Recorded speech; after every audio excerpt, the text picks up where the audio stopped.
हम लोगों के जो अखराजात हैं वो बहुत ज़्यादा हैं, हमें पैसे ज़्यादा देने होते हैं लोगों को। इससे पहले वाला काम था वो थोड़ा सा स्पॉइल हो रहा है, वहाँ पे हम थोड़ा सा तंग हो रहे हैं। अब ये जो अचीवमेंट है इसमें थोड़ा सा ये कह रहा है कि रुकावट आ रही है।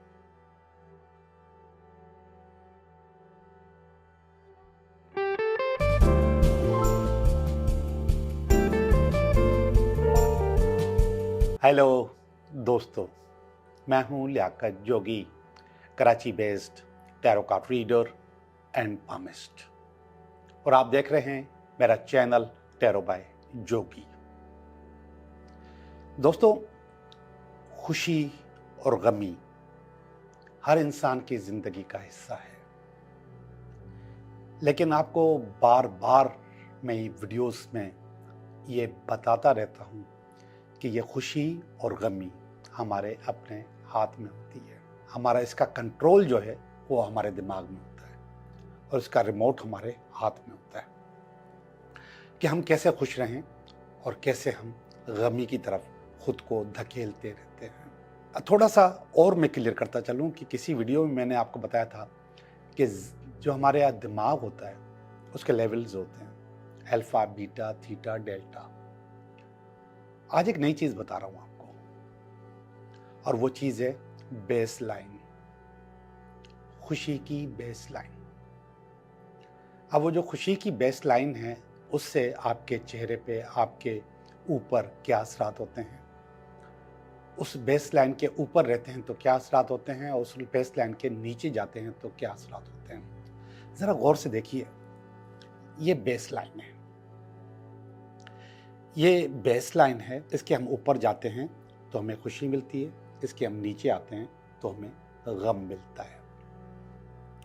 और जैसे जैसे हम खुश होते जाते हैं हमारी बेस लाइन ऊपर होती जाती है, जैसे जैसे गम मिलते जाते हैं हमारी बेस लाइन नीचे चली जाती है, यानी कि फिर खुशियाँ बहुत देर से हमारे पास आती हैं क्योंकि बेस लाइन बहुत नीचे जा चुकी होती है। अब ये जो एवरेज बेस लाइन है, अगर हम कोई एक्सरसाइज करते हैं, कोई योगा करते हैं, कोई अचीवमेंट करते हैं, हम खुश रहते हैं, हम खुशी के हार्मोन्स डेवलप करते हैं, तो हमारी बेस लाइन ऊपर जाती है। बेस लाइन उस पर जब जाती है तो हमारा जो दिमाग है, हमारा जो पिट्यूटरी ग्लैंड है, यहाँ पर ये डोपामाइन रिलीज करता है, जो कि हमारी सेहत के ऊपर बहुत अच्छे असरात मुरतब करता है।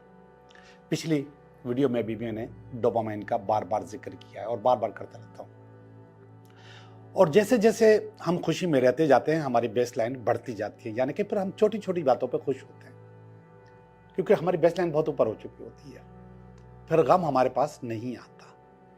लेकिन जैसे जैसे हम गम में जाते हैं, हम दुख में जाते हैं, हम परेशानी में जाते हैं, पुराने गाने, पुरानी दुखी स्टोरीज, दुखी शेर, दुखी फोटो, आंसुओं से रोती हुई औरत, रोता हुआ बच्चा, तो फिर हमारी बेस लाइन नीचे जाती है। फिर नेगेटिव केमिकल्स हमारी बॉडी के ऊपर असर अंदाज होते हैं और फिर हमारी शख्सियत डिस्टर्ब हो जाती है, हमारा कारोबार, काम और हमारी फिजिकल लाइफ डिस्टर्ब होना शुरू हो जाती है, हमारा रिलेशनशिप भी खराब होता है, हमारा काम भी खराब, सबसे ज़्यादा खराब काम होता है। जब लोग कहते हैं कि मैं बहुत दुखी हूँ, मैं बहुत परेशान हूँ, तो आप समझें कि आप थोड़ा सा अपना बेस लाइन को नीचे कर रहे हैं। अभी जब मैं कमेंट्स पढ़ूंगा तो आपको अंदाज़ा होगा कि उसमें बहुत सारे कमेंट्स ऐसे होते हैं जिसमें लोग कहते हैं मैं बहुत परेशान हूँ, बस ये लफ्ज़ अदा किया, एक पॉइंट बेस लाइन नीचे आ गई, मुझे नौकरी नहीं मिलती, एक लाइन नीचे आ गई, मेरी शादी नहीं होती, एक लाइन नीचे आ गई, मेरे ऊपर जादू है, टोना है, तावीज़ है, एक लाइन और नीचे आ गई। आपकी बेस लाइन नीचे होती रहती है, फिर खुशी आपके पास नहीं आती क्योंकि खुशी बहुत ऊपर रह गई। एवरेज को आप तोड़ चुके हैं, एवरेज से आप निकल चुके हैं और बार बार आप अपने आप को एवरेज से निकालते हैं। दुखी आत्मा, दुखी लोगों के लिए मैंने एक बाकायदा वीडियो बनाई है, वो आप ज़रूर देखिएगा। तो ये जो बेस लाइन है इसको हम डिस्टर्ब करते रहते हैं और ख़ुद डिस्टर्ब करते हैं। जो ओरिजिनल बेस लाइन है उस पर हम नहीं रहते। अब अगर हम छोटी छोटी चीज़ों पे खुश होते हैं तो ये बेस लाइन ऊपर जाती रहती है। मुझे अच्छी नौकरी है, अल्हम्दुलिल्लाह मेरे अच्छे बच्चे हैं, अल्हम्दुलिल्लाह मेरी अच्छी बीवी है, अल्हम्दुलिल्लाह मुझे अच्छा माहौल मिला हुआ है, अल्हम्दुलिल्लाह मेरे पास अच्छा पैसा है, अच्छी चीज़ें हैं। खुशी, खुशी के बाद तशक्कुर, शुक्र अदा करना, ग्रेटिट्यूड, तो हमारी बेस लाइन ऊपर जाती रहती है। और जहाँ पर ही गम आता है हमारी बेस लाइन नीचे चली जाती है, जहाँ पर भी दुख आता है बेस लाइन नीचे चली जाती है। मैं तो बार बार कहता हूँ कि मत बोलो, आप कहते मैं बहुत परेशान हूँ, ये मत बोलो। इसको फिर मैंने ये भी बताया था, इसको हमने एंकर करना कहते हैं, यानी कि अपने आप को चिपकाना उस पोजीशन के साथ। आप फर्ज करो कि आप कहते हो कि मैं फलां कपड़े पहनता हूं तो मैं दुखी हो जाता हूं, तो फिर आप जब पहनोगे दुखी हो जाओगे। तो वो एंकर करना होता है, उसकी जगह पॉजिटिव करो अपने आप को। मैं फलां कपड़े पहनता हूं तो मैं अच्छे हो जाता हूं, तो फिर आपके पास जो चीज़ें होती हैं वो अच्छी अच्छी होने लग जाती हैं। तो हम अपने आप को, अपनी बेस लाइन को, खुशी की और गमी की, ये खुद तरतीब देते हैं। इसका फार्मूला हमारे हाथ में होता है, लेकिन हमें मालूम नहीं है, तो हम उसको दुख में लगे रहते हैं। अब मेरे पास पर्सनल रीडिंग में एक खातून ऐसी मौजूद है जिनको मैं 1000 दफ़ा एक चीज़ बताऊं वो दोबारा पूछेंगी। वो बोलेंगी कि क्या मुझे ये बीमारी है? मैंने कहा नहीं है, बोल दिया तो ख़त्म हो जानी चाहिए बात, एतबार कर लेनी चाहिए। वो दोबारा पे करती है, बोलती है कि बताओ कि मुझे फलां बीमारी है। मैं कहता हूं नहीं है, वो बार बार करती है। अब वो बीमारी कंसीव कर रही है, अब जो मैंने बोला है वो झूठ हो जाएगा, इसलिए कि वो बीमारी खुद पैदा कर रही है। वहां पे अपने आप को चिपकाया हुआ है, अपनी बेस लाइन मुसलसल नीचे चली जाती है, वो बीमारी पैदा हो जाती है। इसी तरीके से हम जब कहते हैं कि मैनिफेस्ट करो अपने आप को, अपनी चीज़ों को मैनिफेस्ट करो, अच्छी चीज़ों को, अच्छी जॉब को, अच्छे रिश्ते को सोचो, तो हम कहते हैं कि प्रेजेंट टेंस में सोचो कि मेरा काम हो चुका, जॉब मिल चुकी, ड्रीम जॉब मुझे मिल गई, मेरी मोहब्बत मुझे मिल गई। इसको प्रेजेंट, इसमें देखो। मिलेगी वाली कहानी छोड़ दें, या नहीं मिली उसको भी छोड़ दें, सिर्फ ये बोलें कि हाँ मिल गई।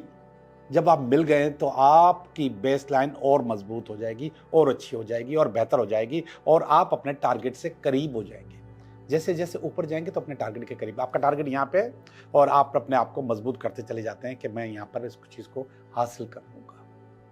और जैसे जैसे आप कहते हो कि मेरे पास जादू है, टोना है, तो आप अपने टारगेट से बहुत ऊपर चले जाते हैं, बहुत दूर चले जाते हैं। फिर आपसे वो टारगेट अचीव नहीं होता, बहुत दूर चला गया, बहुत परेशानियाँ होती। आप देखें ना, पहले तो ये हुआ कि रिश्ता नहीं हुआ, फिर इसके बाद उम्र निकलेगी, उम्र निकलने के बाद चेहरे पे रिंकल्स आएंगे, आपकी बॉडी जवाब दे जाएगी, आपकी सोचने समझने की सलाहियत, आप बूढ़े हो जाओगे। ये चीज़ें आप खुद करते हो, खुद बनाते हो, तो मत बनाओ। अपनी बेस लाइन को बेहतर रखो और इसमें पॉजिटिव चीज़ें आओ। तो अब देखते हैं कि ये हफ्ता आपके लिए कैसा रहेगा। जी, अब टाइम है टॉरस का। तो टॉरस, अब देखते हैं कि आपकी रीडिंग कैसी रहती है। शफल कर चुका हूँ, थोड़ा सा और कर लेता हूँ, और इसके बाद आपकी रीडिंग। ये हफ्ता आपके लिए बहुत अच्छा कार्ड है, बहुत ज़्यादा मिल रहा है, और ये हफ्ते में थोड़ी सी रुकावट है, और ये इसकी बेस लाइन है, और ये पास का कार्ड है, और ये प्रेजेंट का कार्ड है, और ये फ्यूचर का कार्ड है। ये कुछ फीलिंग्स हैं, और ये कुछ ख़ानदानी फीलिंग्स हैं। अच्छी नहीं लग रही, क्यों नहीं अच्छी लग रही मुझे समझ में नहीं आ रहा। और ये वीकेंड है, तो थोड़ा सा मुझे नेगेटिव लग रहा है। हालांकि कि मेरी रीडिंग है, नेगेटिव नहीं होनी चाहिए। मुझे तो अपने पास कुछ भी चीज़ न पिछले हफ्ते में नेगेटिव नज़र आ रही है, और ना अब नज़र आ रही है। कुछ फियर्स नज़र आ रहे हैं, वो मौजूद हैं, लेकिन फिर देखते हैं कि ये नेगेटिविटी आई क्यों है, ऐसा हुआ क्यों है, इसको हम अच्छी तरीके से देखेंगे। तो टॉरस, तैयार रहिए एक एक चीज़ को देखने के लिए। पहला जो कार्ड है, नए कारोबार का कार्ड है। तो यस, ऐसा ही है। मेरा सारा ध्यान, मेरी सारी तवज्जो और टॉरस की सारी तवज्जो उसका उठना बैठना, नया कारोबार, नया काम है और नया बिजनेस है। तो ये वाला जो कार्ड है ये आया है, बिल्कुल सही आया है कि इस वक्त टॉरस कोई नया कारोबार, नया काम, नई जॉब, नया बिजनेस, और उसके बारे में बहुत अच्छे तरीके से सोच रहे हैं कि कुछ नया करना चाहिए। असल में ये जो नया है, ये मैं अपनी फीलिंग बता रहा हूँ आपको, ये है मेरे बच्चों का। कर मैं रहा हूँ, स्टार्ट मैं कर रहा हूँ, गाइडलाइन मैं दे रहा हूँ, समझा मैं रहा हूँ, कर मेरे बच्चे रहे हैं। तो मेरा ही हुआ, मेरे बच्चों का है तो मेरा ही है। उनके अपने अपने बिजनेस हैं, लेकिन इसके अलावा उन्होंने एक नया बिजनेस शुरू किया है, जो कि मैंने शुरू किया है, जो कि उनके हवाले कर दिया है कि आप लोग करो। अब इसमें कुछ कर्मा है जो कि बीच में फंसा हुआ है, ठीक है। वो कर्मा, कुछ कामों की कुछ रिक्वायरमेंट्स ऐसी होती है कि लोगों को उन पर एतराज़ हो सकता है। लोगों को हो सकता है। जैसे कि हमारा जो काम है, जो हम करने के लिए जा रहे हैं, तो उसमें साउंड जो है ना वो प्रॉब्लम है, साउंड की प्रॉब्लम है, यानी कि हमारे पास साउंड यूज़ होता है। जब हम साउंड यूज़ करते हैं तो फिर जो इर्द गिर्द के लोग हो सकता है कि उस पर एतराज़ करते हों कि आपका साउंड ज़्यादा है, कम है, ये है, वो है, तो मुख्तलिफ़ चीज़ें होती हैं। तो ये वाली चीज़ इसमें नज़र आ रही है कि ये फ़ियर हमारे पास होता है कि यार कोई नाराज़ ना हो जाए, कोई नाराज़ ना हो जाए, कोई नाराज़ ना हो जाए, और कोई शिकायत ना कर दे, कोई शिकायत ना कर दे। तो ये वाली प्रॉब्लम होती है हमारे पास, हमारे वाले काम में। तो ये वाली ऐसी सेम प्रॉब्लम्स आपके पास भी होंगी। अच्छा सुनें, अब ये जो मैं चीज़ें बता रहा हूँ ना आपको, दिस इज़ रेजोनेट, ये मैं रेजोनेट कर रहा हूँ अपने असल चीज़ जो मेरे पास चल रही है उसके साथ मिला के बता रहा हूँ। ऐसे ही मैं आपसे कहता हूँ कि आप लोग भी रेजोनेट किया करें। जब आप रेजोनेट करेंगे तो फिर आपको फील होगा कि हाँ, आप क्या करने वाले हैं और क्या कर रहे हैं और क्या होगा आपके साथ। मैंने बता दिया कि नया कारोबार शुरू किया है, नए कारोबार में हमारे पास ये वाली प्रॉब्लम है, तो ये रुकावट के तौर पर आया है। ये वाला जो कार्ड है, ये king of pentacle, 5 of pentacles, 5 of pentacles जो कार्ड आता है, ये असल में पैसे की कमी का कार्ड होता है। यानी कि आपके अखराजात ज़्यादा होते हैं और आपके पास जो पैसे हैं वो कम आ रहे होते हैं। तो ये इसकी बेस है, इस वजह से नया काम शुरू किया गया कि हम लोगों के जो अखराजात हैं वो बहुत ज़्यादा हैं, हमें पैसे ज़्यादा देने होते हैं लोगों को, उसके मुकाबले में जो आमदनी है वो लिमिटेड है, वो बहुत कम है। तो इसलिए ये कारोबार शुरू किया गया है कि हमारी आमदनी थोड़ी सी बढ़ जाए, हमारा काम। और वैसे भी कोई भी कारोबार करता है तो पैसे कमाने के लिए करता है और अपनी चीज़ों को, ज़रूरत को पूरा करने के लिए करता है। अब यहाँ पे लिखा हुआ न्यू आइडिया, न्यू डायरेक्शन या न्यू बिगनिंग। न्यू बिगनिंग का मकसद है कि ऑलरेडी पहले एक बिगनिंग है, उस बिगनिंग में हम कोई चीज़ ऐड कर रहे हैं। तो नया कारोबार हम लोगों ने शुरू किया है, तो उसमें पैसों की कमी, यानी हम अपने पैसों को बैलेंस नहीं कर पा रहे, तो पैसों की वजह से हम ये काम कर रहे हैं। मैंने बताया सब ये सही करते हैं, पैसों के लिए ही करते हैं। मतलब बहुत कम लोग होते हैं जो वेलफेयर के लिए करते हैं, हर आदमी पैसों के लिए करता है। ये वाला कार्ड देखिएगा, ये पास का कार्ड है, 5 ऑफ स्वॉर्ड्स का कार्ड है। 5 ऑफ स्वॉर्ड का मकसद मेरा पास्ट वाला कारोबार या मेरा पास्ट वाला काम या मेरे बच्चों के पास्ट वाला काम। अब हम 3 लोग हैं ना, 2 मेरे बेटे, 1 मैं, तो हम सबके लिए ये कार्ड है, ये सबके लिए। अब यहाँ पे ये बता रहा है कि जो इससे पहले वाला काम था वो थोड़ा सा स्पॉइल हो रहा है, वहाँ पे हम थोड़ा सा तंग हो रहे हैं। वो कुदरती तौर पे चीज़ें चल रही हैं, लेकिन उससे हमारी ये वाली ज़रूरत पूरी नहीं हो रही पैसों की। यानी यहाँ पे काम चल रहा है, कुदरत चला रही है। अब कुदरत ने हमें सारे हथियार दे दिए हैं और कहा है कि आप खुद खेलो और अच्छे तरीके से खेलो, नए मौके दे दिए हैं। देखिए रेजोल्यूशन, और हकीकत है कि हम यहाँ पर आके स्टक हो गए थे, हमें नहीं समझ में आ रहा था कि हम क्या करें, नहीं क्या करें। तो फिर हमें एक अच्छा सा मौका मिला, हमने उसको फ़ौरन अवेल किया। अब मैं आपको थोड़ी सी और सूरत-हाल बता दूं स्टोरी, ताकि मैं इससे मैच करने में आपको आसानी हो जाए।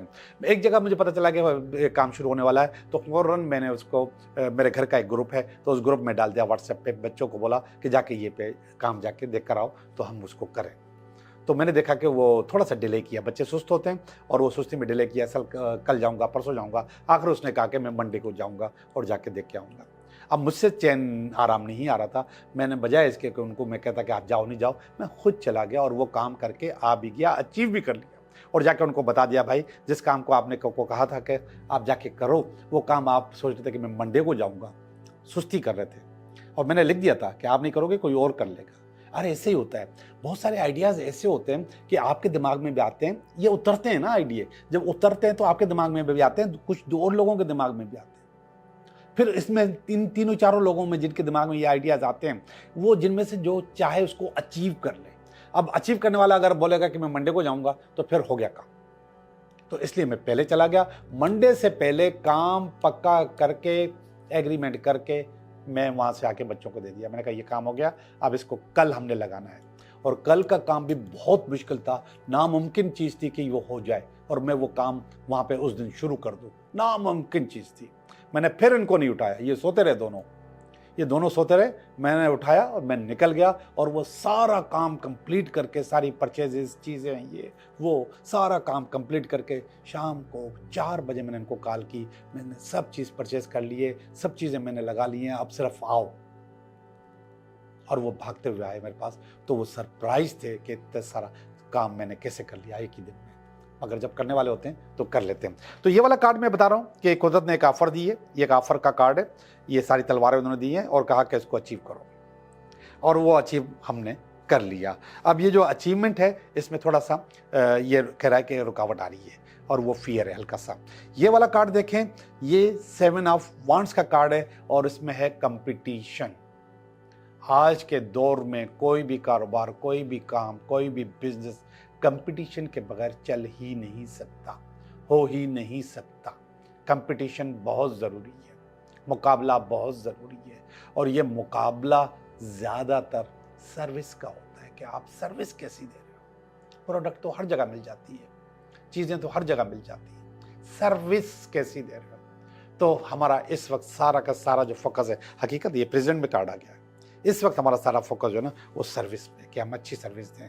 यहाँ पर भी मैंने आपको बताया कि हम ये सोच रहे हैं कि चीज़ें जो है ना हमारी नेगेटिव ना हो, तो ये अच्छी सर्विस देने के लिए हमारी भाग दौड़ लगी हुई है, हम चीज़ों को अच्छा कर रहे हैं। ये क्लियर सेलिंग का कार्ड आ गया, 8 ऑफ वांड्स का कार्ड आ गया है कि आप आराम से, सुकून से, अल्लाह के हुक्म से अपना काम, अपना कारोबार, अपनी जॉब, अपना बिजनेस बढ़ाते रहोगे, आगे बढ़ते रहोगे और आपकी कश्ती मज़े से चलती रहेगी। अच्छा, इस कार्ड में मैं एक और चीज़ बता दूँ, शोर है पानी में गड़बड़ है, पानी इतना सुकून में नहीं है, लेकिन कश्ती सुकून से चलेगी और आप चलाते रहोगे। ये कंपटीशन, ये पैसों की कमी का कार्ड, ये अल्लाह ताला ने जो हमें ऑफ़र्स दी, कुदरत ने जो हमें ऑफ़र्स दी, ये उसका कार्ड, ये कंपटीशन का कार्ड है और यही पानी है, ये यही पानी है कि शोर है इसमें, और उस शोर में हमने अपनी कश्ती को कंट्रोल करके रखना है और कंट्रोल के साथ अपनी मंजिल की तरफ लेके जाना है। कश्ती चलाने के 2 तरीके होते हैं कि कभी कभी वो आपके कंट्रोल में नहीं होती, वो पानी के बहाव के साथ जारी होती है, लेकिन मैं ये कह रहा हूँ कि हमारे कंट्रोल में रहेगी और ये चीज़ें अच्छी अच्छी हो जाएंगी इंशाल्लाह। ये वीकेंड का कार्ड, इसको भी समझते हैं, एक वीकेंड का कार्ड और है, उसको भी मैं देखता हूँ। ये देखिएगा, ये कुछ इमोशनल लॉस का कार्ड आ रहा है। इमोशनल लॉस का मकसद है कि हो सकता है कि जो पुराना वाला कारोबार में, उसमें हो सकता है कोई ना कोई नेगेटिव चीज़ हो, लेकिन ये मेरी शख्सियत के अंदर है, ये बाहर नहीं है, ये प्रैक्टिकल नहीं है, मेरी पर्सनालिटी के अंदर है कि हो सकता है कि उसमें कोई लॉस हो, उसमें कोई गड़बड़ हो। तो यहाँ पर ये हमारी पर्सनालिटी के अंदर थोड़ा सा ये लॉस का कार्ड निकल जाने का कार्ड दिखा रहा है। ये कार्ड भी अच्छा नहीं है, मगर क्यों अच्छा नहीं है मुझे समझ में नहीं आ रहा, मगर हाँ, इसकी लाइन देख के अंदाज़ा होता है, अनएक्सपेक्टेड नेगेटिविटी आ सकती है।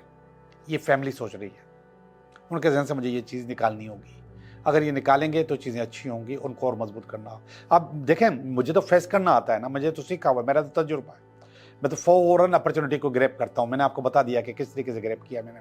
लेकिन अनएक्सपेक्टेड नेगेटिविटी बच्चों के जहन में हो सकती है कि हो, और वो ये सारी जो चीज़ें मैंने आपको नेगेटिव बताई हैं यहाँ पर कि लोग एतराज़ कर सकते हैं और ग्राउंड रियलिटीज़ कुछ और हो सकती हैं और कंपटीशन हम विन करेंगे नहीं करेंगे, ये बच्चों के जहन में हो सकता है। मेरे जहन में ऐसी कोई बात नहीं है। बहरहाल फैमिली की फीलिंग अच्छी नहीं आ रही है, इसको अच्छा करना पड़ेगा मुझे। ये वाली फीलिंग ज़बरदस्त है। ये क्वीन ऑफ वांड्स का कार्ड है, इसमें एक क्वीन एक शेर को चैन डाल के बैठी हुई है, कंट्रोल करके बैठी हुई है। अब हो सकता है कि वो शेर ये वाला हो, ये नेगेटिविटी, अब इसको कंट्रोल करना है, इस कंपटीशन का ये वाला शेर हो सकता है। तो मेरी जो उम्मीद है वो ये है कि मैं इस शेर को कंट्रोल करूं, इस नेगेटिविटी को कंट्रोल करूं, इन चीज़ों को बेहतर करूं। तो टॉरस, आपके लिए ये कार्ड है कि आप कंट्रोल कर लेंगे। ये आखिर में एक छोटा सा कार्ड आया है जिसमें कुछ देखें, कुछ प्रैक्टिकल ख्वाहिशें होती हैं, कुछ दिली ख्वाहिशें होती हैं। जो प्रैक्टिकल ख्वाहिशें हैं वो तो मुझे लग रहा है कि पूरी की पूरी मैं अचीव कर लूँगा, ये देखिए कार्ड। लेकिन जो फीलिंग वाली ख्वाहिशें हैं उसमें हो सकता है कि इस हफ्ते में थोड़ी सी नेगेटिविटी हो और वो मैं अचीव न कर पाऊँ। ये फीलिंग वाला कार्ड है, ये फीलिंग वाला कार्ड है, ये फीलिंग वाला कार्ड है। बहरहाल मैंने शेयर को कंट्रोल कर लिया है। टॉरस, आपने शेयर को कंट्रोल कर लिया है और कंट्रोल कर जाएंगे। चीज़ें आपके लिए इस हफ्ते में बहुत अच्छी होंगी। बहुत ज़बरदस्त रीडिंग, बहुत अच्छी रीडिंग, और रेजोनेट मैंने अपने साथ करता रहा ताकि आपको अच्छा लगे और आप भी रेजोनेट करें अपने आप को। अच्छा, ये ज़रा पढ़िएगा, ये Faizani Hussain advocate. I am little disappointed, exact 12 minute you did monologue. ठीक है। एंड फिर इसके बाद आपने रीडिंग की है, देन मैसेज, फिर इसके बाद मैसेज भी पढ़े आपने। Humble request, please make reading long and बाकी चीज़ें शॉर्ट करें। अच्छा, फैज़ानी साहब, आपसे पहले शायद बात नहीं हुई है, लेकिन मैं आपको बताता चलूँ कि ये जितने भी लोग सुन रहे हैं, आप वकील हो, आप एडवोकेट हो, आप एक तजुर्बेकार आदमी हो, आपको बहुत सारी चीज़ें मालूम हैं जो मैं बता रहा हूँ, तो इसलिए आप थोड़ा सा बोर हो जाते हैं, डिसअपॉइंटेड हो जाते हैं। फिर 12 मिनट आता कि कोई चीज़ नहीं होती, लेकिन 12 मिनट फिर बड़े लगने लगते हैं और फिर मैं आप चाहते हैं कि मैं बता दूं कि क्या कुछ अच्छा हो रहा है। मगर यहाँ पे जो मेरे बच्चे, मेरी बहनें और बैठी हैं, वो आपकी तरह तजुर्बाकार नहीं है। आप वो सवाल पढ़ें, वो मैसेज पढ़ें, उससे आपको अंदाज़ा होगा कि कितने मासूम लोग मेरे से बातें कर रहे होते हैं और कितनी चीज़ें उनको चाहिए होती हैं। असल चीज़ जो मैं कहता हूँ एडवोकेट साहब, वो है काउंसलिंग, प्रेडिक्शन नहीं। मैं काउंसलिंग पे फेथ करता हूँ और ये मेरी फैमिली है, मेरे बच्चे हैं, ये मुझसे पूछते हैं, पर्सनली भी पूछते हैं और इसके अलावा मैसेज भी आपके सामने है। आप सारे मैसेज पढ़ें तो आपको अंदाज़ा होगा कि एक एक चीज़ पूछते हैं और मैं एक एक चीज़ बता रहा होता हूँ उनको। तो प्लीज़ उनको मशवरा देने दिया करें। 12 मिनट कोई बहुत बड़ी बात नहीं है अगर मैंने लगाए हैं। वैसे मैं कोशिश करूँगा कि इसको मैं कम करूँ और इनका दिल चाहता है कि मैं इनके कमेंट्स पढूँ और मैं पढ़ता हूँ तो ये उसको रिकग्नाइज़ करते हैं। अभी आपका सबसे पहले मैसेज है, इसके बाद जो दूसरे मैसेज है वो मैं पढ़ रहा हूँ। आप अंदाज़ा कर लीजिए कि लोगों को वो चीज़ें कितनी अच्छी लगती हैं। अब दूसरा जो है उसमें लिखा है गॉड ब्लेस यू सर, उन्होंने मुझे ब्लेसिंग्स भेजी हैं। और तीसरा मैसेज है agreed fully on your talk. अब इन्होंने मेरी बातों पे बात की है। On people who use negative ignore लिखा है, पता नहीं क्या लिखा है। तो वो कह रहा है कि जो नेगेटिव बोलते हैं उनको जहन से निकाल दें। Sir ji, God bless you, thank you very much, बहुत बहुत शुक्रिया। True reading absolutely right, I am Taurus, thanks. देखिए भाई, ये इन्होंने भी ये बात की। और वकील भाई, क्या नाम है आपका, फैज़ानी साहब, मैं खुद वकील भी हूँ, LLB हूँ, वकालत नहीं की है मैंने, और ज़ाहिर की बात है कि आपका हो सकता है और मेरा तजुर्बा एक जैसा हो, इसलिए थोड़ी सी आपको बोरियत हुई होगी। दूसरों के लिए, बच्चों के लिए, ऐसे लोग जिनके लिए काउंसलिंग ज़रूरी होती है, उनके लिए थोड़ा सा बर्दाश्त कर लिया करें। वैसे इस दफ़ा मैंने थोड़ी सी कम कर दी है आपके कहने पे। True reading absolutely right, I am Taurus. Sir वाकई बेबस हूँ, बिल्कुल सही है। आप ये सुनते रहे, लोग क्या करें। I am very happy, miracle with me, happy 369, thanks universe, thanks God. देखिए, मैंने कहा मेरिकल्स पे यकीन, जिनको मेरिकल्स पे यकीन होता है उन्हीं के लिए मेरिकल्स होते हैं, बाकी लोगों के लिए मेरिकल्स नहीं होते। I resonate this positive reading, ये नाम नहीं पढ़ा जा रहा, शायद अमारा है, हो सकता है। अस्सलाम वालेकुम सब, जज़ाकल्लाह। अब्बू ऐसे इस शक्ल के थे, अहमद मलेशिया। अस्सलाम वालेकुम साहब, जज़ाकल्लाह। मूड अब्बू ऐसी शाह, मुझे नहीं समझ में आ रहा क्या लिखा हुआ है। शायद मुझे ऐसा लग रहा है कि मेरे अब्बू इस शक्ल के थे, शायद मुझे ऐसा लग रहा है। अस्सलाम वालेकुम sir, great reading, hope we will get good vibes. ये देखें, ये वाइब्स की बातें हो रही हैं। एंड अबंडेंस सून, आमीन। मोर पावरफुल टू, सबके लिए उन्होंने कहा कि बहुत पावरफुल। गुड लिखा है, किसने दिल भेजे हैं। प्रणाम लिखा है किसने बहुत सारे दिल भेजे। 21 अप्रैल, फीलिंग ब्लेस्ड, वेरी गुड, ज़बरदस्त। Thanks God, thank you universe, thank you sir. आपकी मंतकों सलाम reading, nice name, Annu Manipur, thank you sir. तो कितना लोग खुश होते हैं और कितना थैंक यू करते हैं, मेरा खून बढ़ जाता है, मुझे अच्छा लगता है और मेरे अंदर और हौसला पैदा होता है कि मैं और ज़्यादा लोगों के लिए काम करूं। अस्सलाम वालेकुम sir, I am Shabana from Peshawar, I resonate 100% right, दिल भेजें, आई क्लेम 369, बिल्कुल माशाल्लाह। मुझे आपकी रीडिंग बहुत अच्छी लगती है और मेरी लाइफ से बहुत रिलेट करती है। आप हमारे लिए दुआ किया करें, बहुत दुआएं। ये शायद खतीजा है और ये हैं कबीर बशीर कोयटा से, और इसके अलावा है आलिया फ्रॉम लाड़काना, बहुत सारे दिल। मैं इतना भी बेबस था, लास्ट मंथ में अपने रूम से 4 दिन गायब रहा। ओ माय गॉड सर, मैं पाकिस्तान गुजरात से हूँ लेकिन दुबई होता हूँ, ताहिर अहमद नाम है शायद इनका। अस्सलाम वालेकुम सर, मेरा नाम सुल्तान है, फ्रॉम इंडिया, पुणे से हूँ। बहुत बहुत शुक्रिया, थैंक यू वेरी मच। तो अभी चलते हैं हम आपके 3 सवालों की तरफ या विश कार्ड की तरफ। आप इसको 3 सवाल समझें या विश कार्ड समझें, आपकी मर्ज़ी। मैं तो बताने वाला हूँ, बताऊँगा। आपके लिए 3 कार्ड निकालूंगा, आप 3 सवाल सोचो, उसका जवाब आपको मिल जाएगा। ओके, पहला कार्ड, दूसरा कार्ड, तीसरा कार्ड या तीसरा जवाब। जिन लोगों ने सवाल नंबर 1 सोचा है उनके लिए है यस, आपका काम हो सकता है, आपको रास्ता बदलना होगा, डायरेक्शन बदलनी होगी, काम करने का तरीका बदलना होगा, काम हो जाएगा, नए आइडिया पे काम करना होगा, इंशाल्लाह आपका काम हो जाएगा। कार्ड नंबर 2, यस, आपका काम भी हो जाएगा, नई मोहब्बत, नया प्यार और नई चीज़ आपकी ज़िंदगी में जो आ रही है वो कामयाब हो जाएगी और आपको मिल जाएगी। कार्ड नंबर 3, कम्पिटिटिव है, मुकाबला है, इज्जत से प्यार से नहीं, बहुत ज़्यादा मुकाबले से आपको आपका काम हासिल करना होगा और वो काम आपका हो जाएगा। आप लोगों का बहुत बहुत शुक्रिया।